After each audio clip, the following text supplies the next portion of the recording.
Hi friends, எல்லாருக்கும் வணக்கம்.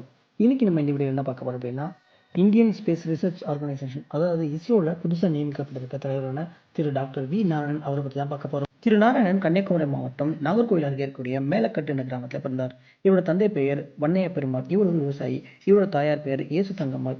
இவர் கன்னியாகுமரி மாவட்டத்தில் இருக்க அரசு பள்ளியெல்லாம் படித்தார். அதுக்கப்புறம் பார்த்தீங்கன்னா இவர் இந்திய தொழில்நுட்ப கழகம் கரக்பூரில் பட்டம் பெற்றார். இவர் தற்போது பார்த்தீங்க அப்படின்னா திருவனந்தபுரத்தில் இருக்கிற திரவ உந்து விசை அமைப்பு மையத்தின் இயக்குநராக இருந்து வரார். இந்திய விண்வெளி ஆராய்ச்சி நிறுவனமான இஸ்ரோவின் புதிய தலைவராகவும் விண்வெளித்துறை செயலராகவும் வி நாராயணன் இப்போ நியமிக்கப்பட்டிருக்கார்.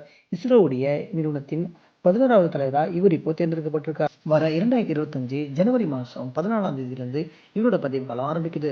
இந்த நாள் வந்து குறிப்பாக 2 வருஷம் இவர் இந்த பதவியில் இருப்பார்னு சொல்லிட்டு மத்திய அரசு மூலம் தெரிவிக்கப்பட்டிருக்கு நமக்கு. இவர் 1984 இஸ்ரோல பணியாற்றவர். கிட்டத்தட்ட 40 வருஷம் இவர் இஸ்ரோல பணியாற்றி வந்திருக்கார் இவர். இது மட்டும் இல்லாம PSLV C57 சூரிய ஆய்வுக்கணை ஆதித்யா, GSLV MK3 சந்திரன் 2, 3 திட்டங்களுக்கு சிறப்பாக இவருடைய பங்களிப்பு வழங்கியிருக்கார். இந்த மாதிரி பயனுள்ள தகவல்களையும் பயனுள்ள விஷயங்களை தெரிஞ்சுக்க நம்ம சேனலை மறக்காம சப்ஸ்கிரைப் பண்ணுங்க, உங்க ஃப்ரெண்ட்ஸ்க்கும் ஷேர் பண்ணுங்க. தேங்க்ஸ் ஃபார் வாட்சிங்.